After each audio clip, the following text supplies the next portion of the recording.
The early morning sun cast long shadows across the restaurant's polished windows as Maya Johnson stood on the sidewalk, taking in the sight of pearls. The elegant lettering on the window caught the golden light, making the name shimmer just like her grandmother's favorite pearl necklace, the very one Maya now wore tucked beneath her crisp white shirt. She checked her watch, 5:45 a.m. Early morning was her favorite time at the restaurant. The quiet moments before the hustle and bustle began gave her space to think, to remember, and to feel grateful for how far they'd come. Running her hand along the smooth brick wall, Maya smiled as her fingers found the small indent near the corner, a tiny heart her grandmother had carved decades ago when she first bought the place. Back then, it wasn't the upscale restaurant it was today. It was simply Pearl's Diner, a cozy spot where truckers could get a hot cup of coffee and the best sweet potato pie in 3 counties. The memory of her grandmother's hands, always dusted with flour or smelling of vanilla, came rushing back. Those same hands had taught Maya how to knead dough when she could barely reach the counter, standing on a worn wooden stool that still sat in the kitchen today. A restaurant is like a living thing, her grandmother used to say, her voice warm and rich like honey in tea. It needs love, attention, and most importantly, it needs to remember where it came from. Maya had taken those words to heart, especially over the last 2 years since she bought the place and transformed it into one of the city's most talked about restaurants. The transformation hadn't been easy. There were plenty of people who said she was crazy to pour her life savings into an old diner in a changing neighborhood. Some suggested she should change the name to something more modern. Others insisted she needed to completely gut the interior. But Maya had a different vision. She unlocked the heavy front door, breathing in the familiar scent of polished wood and fresh linens. The dining room was a careful blend of old and new. Crystal chandeliers hung above the original wooden booths her grandfather had built by hand. The walls still held the black and white photos of the neighborhood from the 1960s, now framed in sleek silver frames. And there, above the host station, was her favorite photo. Her grandmother on opening day, young and proud, wearing that pearl necklace and the biggest smile Maya had ever seen. Making her way to the kitchen, Maya flipped on the lights. The stainless steel surfaces gleamed, a far cry from the well-worn equipment of her childhood. But hidden in a corner was her grandmother's old cast iron skillet, seasoned with decades of love and use. That skillet had taught Maya her first lessons about cooking and life, how to be patient, how to know when the moment was just right, and how sometimes the simplest things could bring the most joy. She pulled out her grandmother's recipe book from its special shelf. The leather cover was worn soft with use, the pages yellowed and spotted with ingredients from years past. Some might see just a collection of recipes, but Maya saw a story, her family's story, written in measurements and cooking times. Opening to a random page, she traced her finger along her grandmother's elegant handwriting.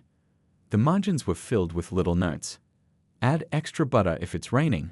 Mrs. Thompson likes hers with extra cinnamon, made Tommy smile after his dog passed. Each recipe was more than just ingredients, it was a memory, a moment captured in flour and sugar. Maya checked her watch again, 6:15 a.m. Soon her staff would start arriving, and she'd change into her waitress uniform. Most of her employees knew she was the owner, but they understood and respected her wish to work alongside them several days a week. A few longtime customers who remembered her from childhood knew too, but they kept her secret with a knowing wink and a smile. She hadn't planned to keep her ownership quiet at first, but after overhearing a conversation between 2 regular customers about how nice it was that the new owner had kept the old staff and traditions, Maya realized something important. When people didn't know she was the owner, she got to see their true colors. She got to experience the restaurant the way her customers did. And most importantly, she got to honor her grandmother's belief that true success wasn't about recognition, it was about creating something meaningful. The sound of a car pulling up outside caught her attention. That would be Mr. Chen, her head chef, arriving to start prep for the day. He'd worked at Pearl's for 30 years, starting as a dishwasher when Maya's grandmother still ran the place. He was one of the few people who truly understood why Maya chose to wait tables in her own restaurant. Your grandmother would be proud, he often told her, especially on tough days. She always said a good restaurant owner should know how to do every job in the place. And he was right. Maya had worked every position over the years: dishwasher, prep cook, hostess, server. Each role taught her something valuable about running a successful restaurant. She quickly tucked the recipe book back in its place and grabbed her waitress uniform from her office. As she changed, she could hear more staff arriving, the quiet murmur of morning conversations, the clatter of pots and pans being arranged, the hiss of the coffee maker coming to life. Looking in the mirror, Maya straightened her grandmother's pearl necklace one last time before tucking it under her collar. Most days, customers would see her as just another waitress, and that was exactly how she wanted it. Because her grandmother had taught her that real success wasn't about showing off or being recognized, it was about doing what you love and doing it well. The morning sun was fully up now, streaming through the windows and making the dining room glow. Maya took one last look around before heading to the kitchen to help with morning prep. She smiled, knowing that today, like every day, she was living her grandmother's legacy in the most honest way she knew how. "Time to get to work," she whispered to herself, just like her grandmother used to say. And as she pushed through the kitchen doors, she felt ready for whatever the day might bring. Little did she know, this particular day would test everything her grandmother had taught her about grace, dignity, and the true meaning of success. Friday evenings at Pearl's always had their own special energy. The warm glow of the chandeliers created pools of golden light across the dining room, and the gentle clinking of glasses mixed with the hum of conversation filled the air. Maya loved these moments. The restaurant was alive with the kind of atmosphere her grandmother had always dreamed of creating. She had just finished delivering a plate of her grandmother's famous roasted chicken to table 12 when she heard the front door chimes. The sound of clicking heels on the hardwood floor turned heads throughout the dining room. 3 women walked in, dressed as if they were heading to a red carpet event rather than dinner. The tallest one wore a designer dress that probably cost more than Maya's first car. Her companions went far behind in the luxury department, one in a tailored white pantsuit, the other draped in what looked like every piece of jewelry from a high-end boutique. They carried themselves with the kind of confidence that usually meant either old money or new success, maybe both. "We need your best table," the tall one announced to Jenny, the young hostess who had started working at Pearl's just 2 months ago. Maya could see Jenny's shoulders tense up. She was still learning how to handle demanding customers. "Of course," Jenny replied with a professional smile, though Maya could hear the nervousness in her voice. "Would you prefer a window seat or something more private?" The woman in the white pantsuit wrinkled her nose as she looked around. "Is this all original decor?" she asked, gesturing to the vintage photographs on the walls. Her tone made it sound like original was a polite way of saying outdated. "Actually, yes," Jenny began, her voice brightening with genuine enthusiasm. "These photos show the neighborhood's history. That one there is from." "We'll take that corner table," the third woman interrupted, pointing to one of the most sought-after spots in the restaurant.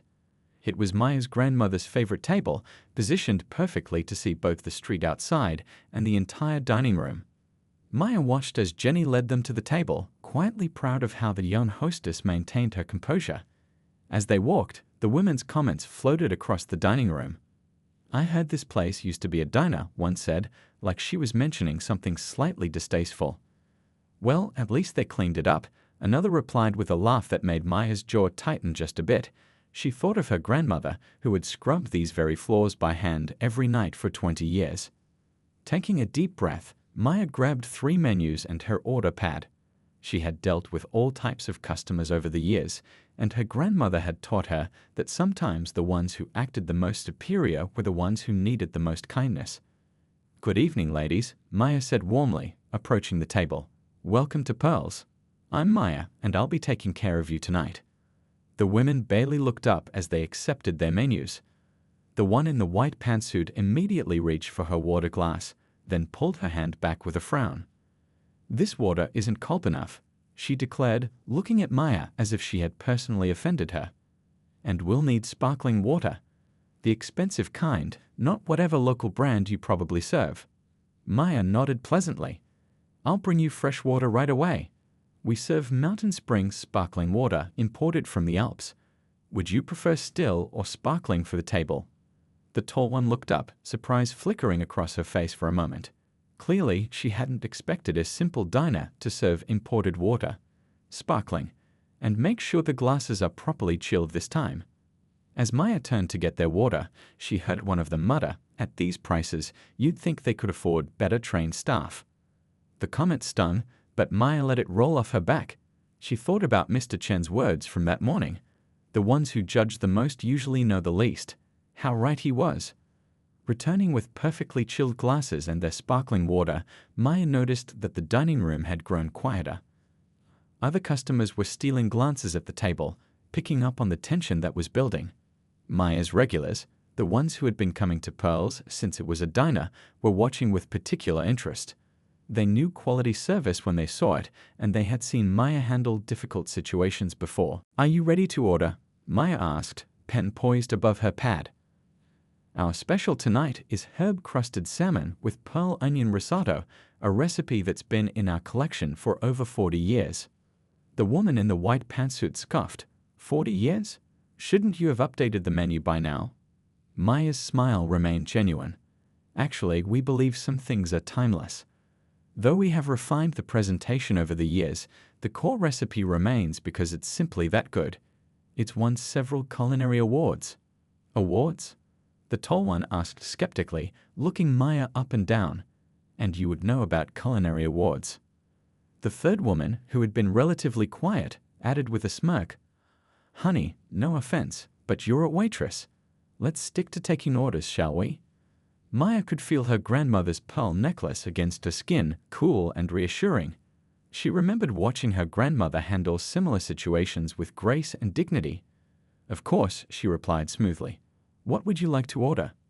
They rattled off their orders with various modifications: no salt, extra sauce on the side, vegetables cut in a specific way. Maya noted each request carefully, knowing her kitchen staff would execute everything perfectly, just as they always did. As she walked away, their laughter followed her. It was the kind of laughter that was meant to be heard, meant to make others feel small.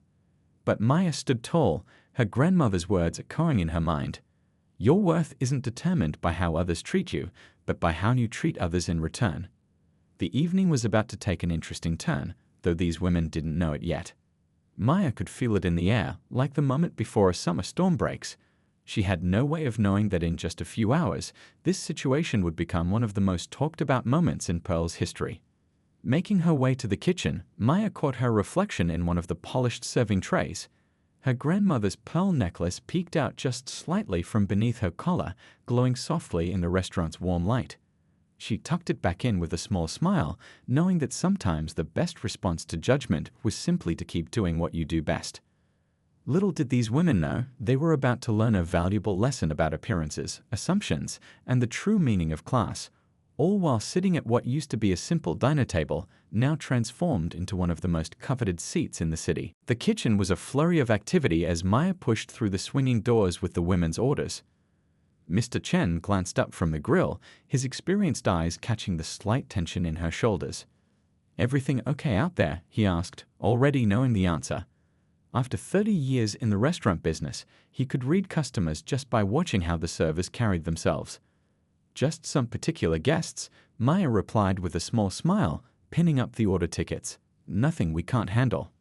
Mr. Chen nodded, already reaching for fresh ingredients. "I'll make sure everything is perfect. Sometimes the best response to rudeness is excellence."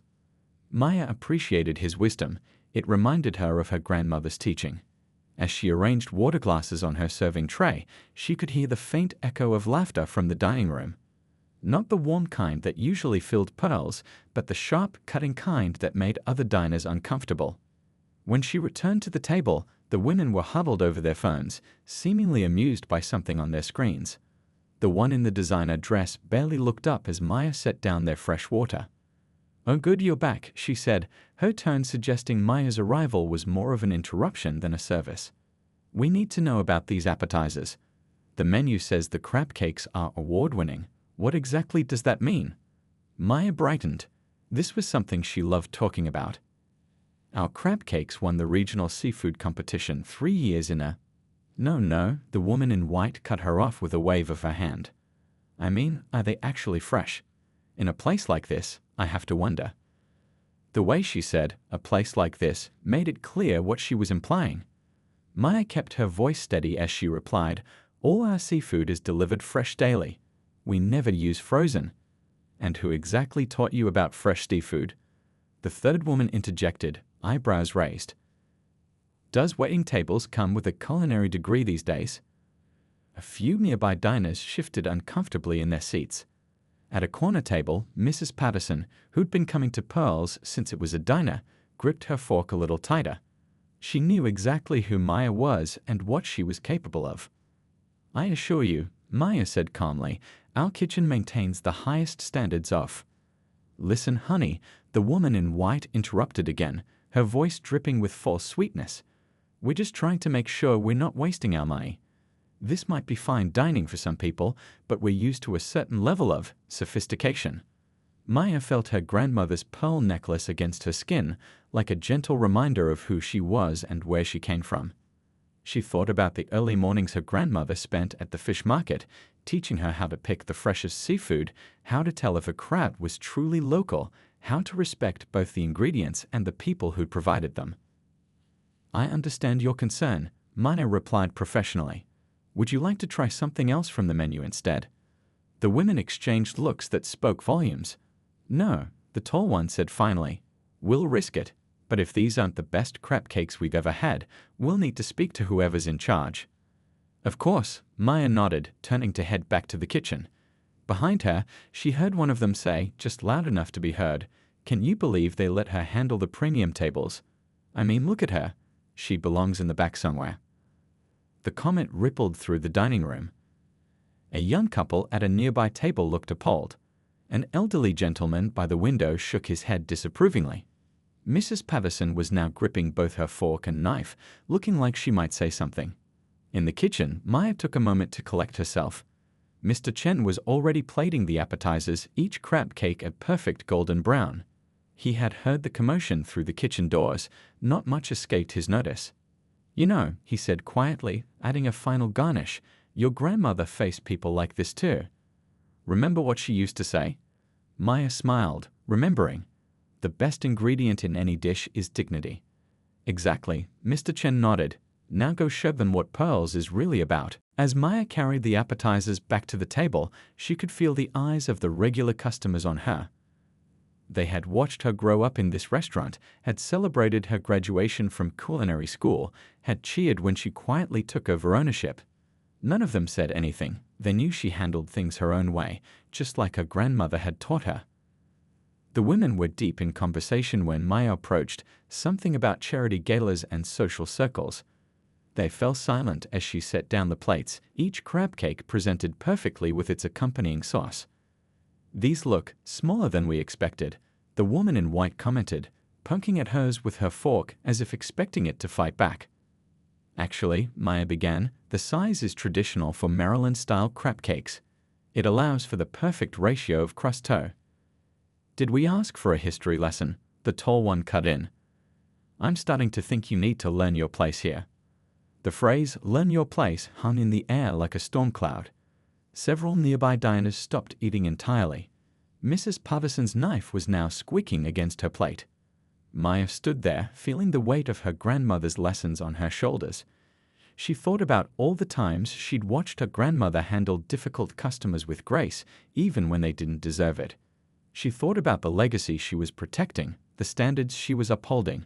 But something was different this time. These women weren't just being rude to a waitress. They were disrespecting everything Pearl stood for, everything her grandmother had built, everything Maya had worked to preserve and enhance.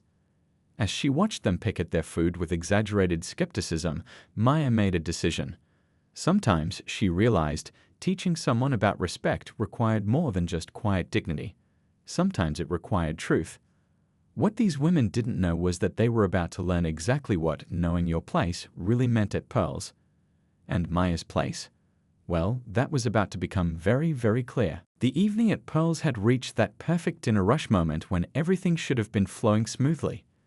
The soft jazz from the speakers mixed with the gentle clinking of silverware, and the warm lighting cast a golden glow across the dining room.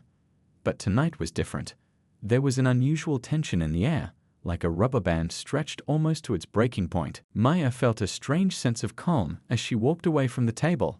Years of experience had taught her that the most powerful moments often came after the hardest decisions. She headed not toward the kitchen or the host stand, but straight to her office, a small room tucked away behind the bar that still held her grandmother's old desk. Inside, she opened the bottom drawer and pulled out the blazer she kept there for meetings with suppliers and special events. It was navy blue, tailored perfectly, with a small pin on the lapel, a pearl, matching her grandmother's necklace. As she slipped it on over her uniform shirt, she caught her reflection in the small mirror on the wall. For a moment, she saw her grandmother's determination in her own eyes. On her desk sat two important items: her diploma from the Paris Culinary Institute and her grandmother's original recipe book. She picked up both, then paused to take one deep breath. The dining room had grown unusually quiet, as if everyone could sense something important was about to happen. Mr. Chen met her at the office door. "You sure about this?" he asked quietly, though his smile suggested he already knew the answer. "Grandma always said there's a time for humility and a time for truth," Maya replied. "I think this is the latter." As she walked back through the dining room, she could feel eyes following her. The regulars who knew her story sat up straighter. Mrs. Patterson had her phone ready, barely trying to be subtle about it. Jenny, the hostess, was practically bouncing on her toes with anticipation. The three women were still at their table, looking impatient. The one in the designer dress was checking her watch with exaggerated motions, while her friend in white was typing something on her phone, probably another complaint about the service. "Excuse me, ladies," Maya said as she approached the table. Her voice was different now, not the careful tone of a server, but the confident voice she used in business meetings and culinary competitions. The women looked up, clearly not recognizing her at first in the blazer. Then confusion crossed their faces as they realized it was the same waitress they'd been belittling all evening. "What is this?" the tall one demanded. "We asked to speak to the owner, not for you to go play dress-up." Maya smiled, not the practiced smile of customer service, but a genuine one that reached her eyes. "That's exactly what you're doing right now.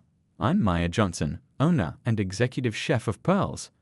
The silence that followed was absolute. Even the kitchen sounds seemed to have stopped. The woman in white's phone slipped from her fingers and clattered onto her plate. "I'm also a graduate of the Paris Culinary Institute," Maya continued, setting her diploma on the table. "Class of 2015, specializing in traditional American cuisine with modern French influences." "That wine you're drinking?" "I selected it personally during my last trip to Napa Valley." "Those crab cakes you questioned?" They won the regional seafood competition 3 years running. The women sat frozen, their expressions cycling through disbelief, embarrassment, and shock. Around them, other diners had stopped pretending not to watch. Some were smiling, others nodding in approval. Maya placed her grandmother's recipe book on the table, its well-worn leather cover telling its own story of years of love and use. "But more importantly than any of that, I'm the granddaughter of Pearl Johnson, who started this restaurant as a simple diner 40 years ago. Every recipe you've eaten tonight came from this book, though we've updated the presentations a bit." She opened the book carefully, turning to a marked page. "See this note here? That's my grandmother's handwriting, explaining how to get the crust on those crab cakes just right. She used to say that good food, like good character, shows itself in the details." The woman in the designer dress started to speak, but Maya held up a gentle hand. "You don't need to say anything, but I do want you to understand something. Every person who works in this restaurant, from our dishwashers to our hosts, is part of a legacy of excellence that goes beyond fancy clothes or expensive jewelry." She touched her grandmother's pearl necklace, now proudly displayed outside her collar. "These pearls, my grandmother wore them every day while building this place from nothing. She taught me that true class isn't about what you wear or how much money you have, it's about how you treat people." Mrs. Patterson had tears in her eyes now, and several other regular customers were nodding in agreement. Jenny stood straighter at her host station, looking proud to be part of the team. "I choose to wait tables in my own restaurant because my grandmother believed that to lead well, you need to understand every aspect of your business. She taught me that no job is beneath you if it's done with dignity and purpose." The women's faces had turned various shades of red. The one in white opened her mouth, closed it, then opened it again, but no words came out. Now, Maya said, gathering her diploma and recipe book, would you like to hear about our dessert menu? Our pearl sugar biscuits are particularly special tonight. The moment hung in the air like a musical note held perfectly. Around the dining room, people had stopped even pretending to eat. Then, from somewhere in the back, someone started to clap. The sound spread quickly, filling the restaurant with applause. Maya hadn't expected that, and for a moment, she felt her grandmother's presence so strongly she almost turned to look for her.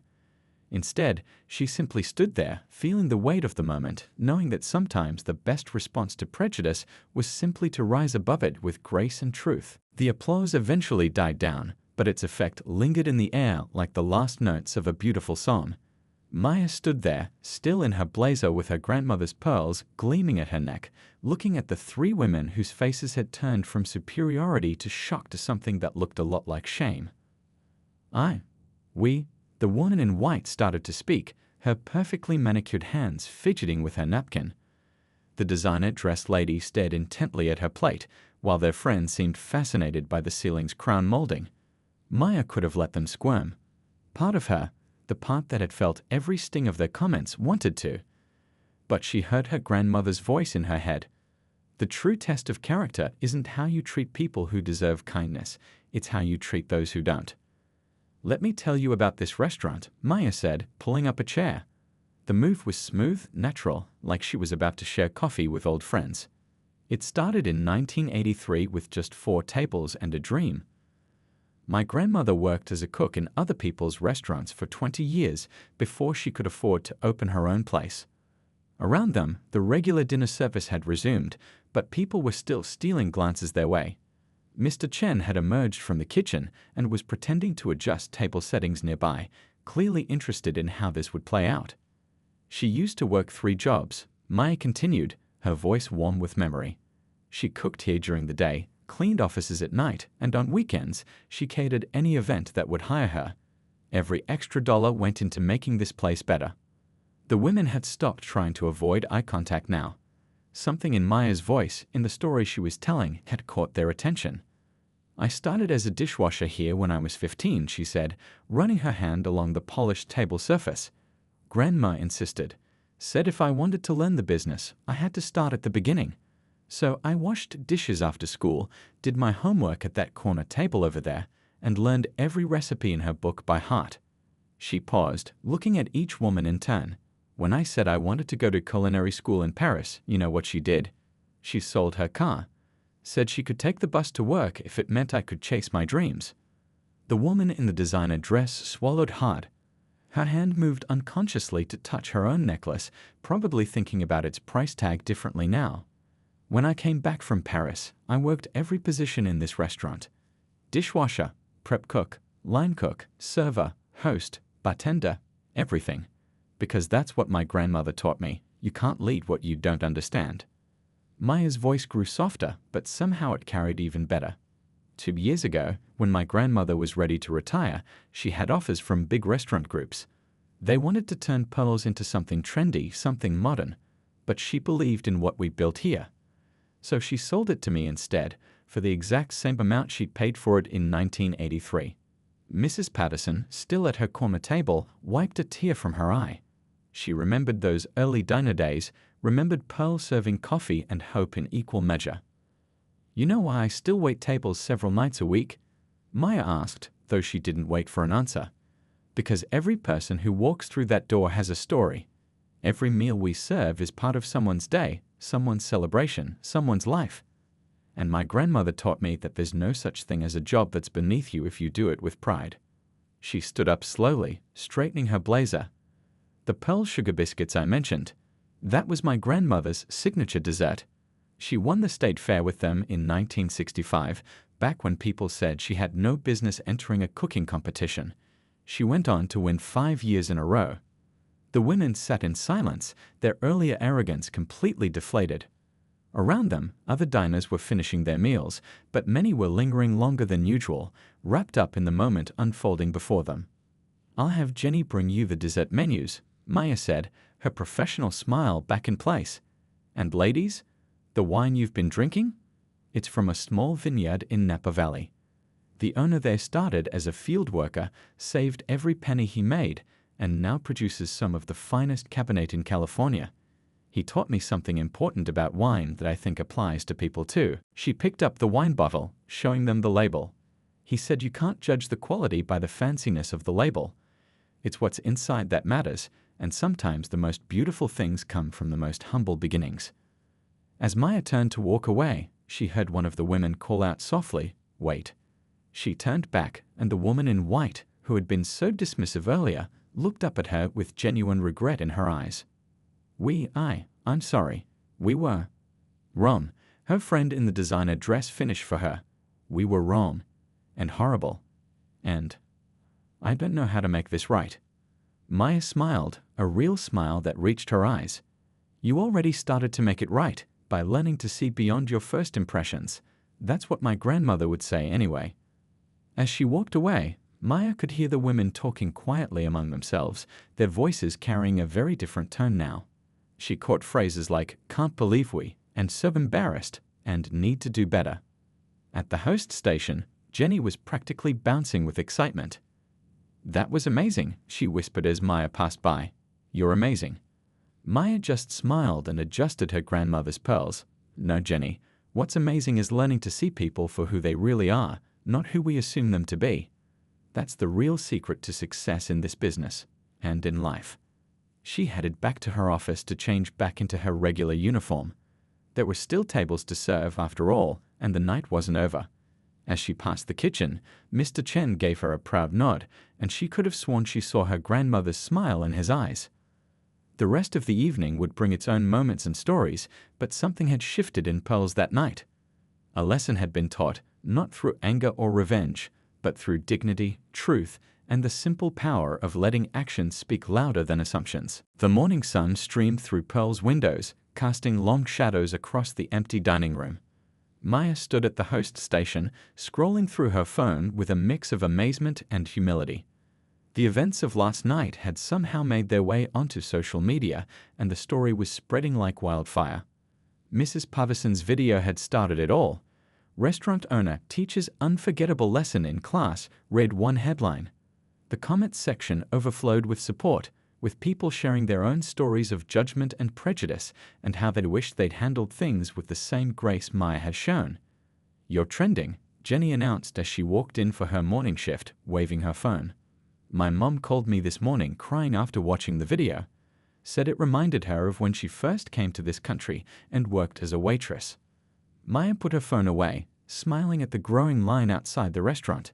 It was only 10 a.m., and already people were waiting for lunch service to begin. Some held flowers, others carried cards, and one elderly woman clutched what looked like an old recipe book to her chest. Mr. Chen emerged from the kitchen, wiping his hands on his apron. "We might need to call in extra help today," he said, nodding toward the windows. "Word's gotten around. People aren't just coming for the food anymore, they're coming for the story." Maya touched her grandmother's pearls, which she now wore proudly outside her collar. "Then we'll give them both," she said. "Quality food and quality treatment, just like Grandma always insisted." The morning prep work began as usual, but there was an extra energy in the air. The staff moved with renewed purpose, proud to be part of something bigger than just a restaurant. In the kitchen, Maya found a surprise on her desk. A handwritten note had been slipped under the door overnight. "Dear Ms. Johnson," it read, "we couldn't sleep last night thinking about our behavior. Our assumptions and actions were inexcusable. You could have responded with anger, but instead, you taught us something valuable about dignity and respect. We've made donations in Pearl's name to 3 culinary schools' scholarship funds, hoping to help other dreamers like your grandmother. We don't expect forgiveness, but we wanted you to know that your lesson will stay with us forever. Your humble dinner guests from last night." Maya pinned the note to the small bulletin board in the kitchen, right next to her grandmother's first dollar earned and the original diner's opening day photo. It would serve as a reminder that sometimes the hardest moments can lead to the most meaningful changes. As lunch service approached, Maya gathered her staff for their daily meeting. The dining room chairs were still up on the tables, the floor freshly mopped, creating that perfect moment of potential that came before every service. "Today's going to be different," she told them, looking at each face in turn. People might come in expecting to see the owner who stood up to prejudice. But what I want them to see is what was here all along, a place where every person is treated with respect, whether they're washing dishes or ordering our most expensive wine. She adjusted her name tag, the same one she'd worn for years. "I'll be serving tables as usual," she announced, drawing surprised looks from the new staff members who hadn't known her long. "Because my grandmother was right, there's no better way to lead than by example." The first customers of the day included a young girl and her mother. The girl, maybe 12 years old, clutched a notebook and asked if she could speak with the owner. When Maya introduced herself, the girl's eyes went wide. "I want to be a chef," she said, her voice barely a whisper. "But some kids at school said I can't because..." She trailed off, looking at her feet. Maya knelt down to meet her eyes. "Let me show you something," she said, leading them to the wall of photographs. "See that woman there? That's my grandmother on opening day. She had a dream and didn't let anyone tell her what she couldn't do. Now, would you like to see our kitchen?" Throughout the day, more stories emerged. A retired teacher brought in a photograph of Pearl's when it was still a diner, showing Maya's grandmother serving coffee to protesters during the civil rights movement. A local business owner shared how Pearl had given him his first job when no one else would take a chance on him. The three women's table from the previous night remained empty. Maya had permanently reserved it for special occasions. Above it now hung a small plaque that read, "At this table, a lesson was learned. True class is not about what you have, but how you treat others." As evening approached, Maya found herself back in her office, looking at her reflection in the small mirror. Her grandmother's pearls caught the light, each one holding decades of stories, struggles, and triumphs. Her phone buzzed with another notification. The story had reached national news, with people calling pearls a symbol of dignity in the face of prejudice. But that wasn't what made Maya proudest. It was the quiet moments. The young girl who now believed in her dreams, the staff who stood taller knowing they were part of something meaningful, the customers who shared their own stories of overcoming judgment and finding success. Mr. Chen knocked on her office door. "Time for dinner service," he said with a knowing smile. "Ready to wait some tables?" Maya straightened her apron and smiled back. "Always," she replied. "After all, every table has a story, and every guest deserves to be part of ours." As she walked back into the dining room, now full of eager faces both old and new, Maya felt her grandmother's presence stronger than ever. The pearls around her neck weren't just jewelry anymore. They were a reminder that true value isn't in how the world sees you, but in how you choose to see and treat the world. And so another evening at Pearl's began, not just as a restaurant, but as a place where lessons were served alongside meals, where dignity was the daily special, and where everyone, regardless of who they were or where they came from, had a seat at the table.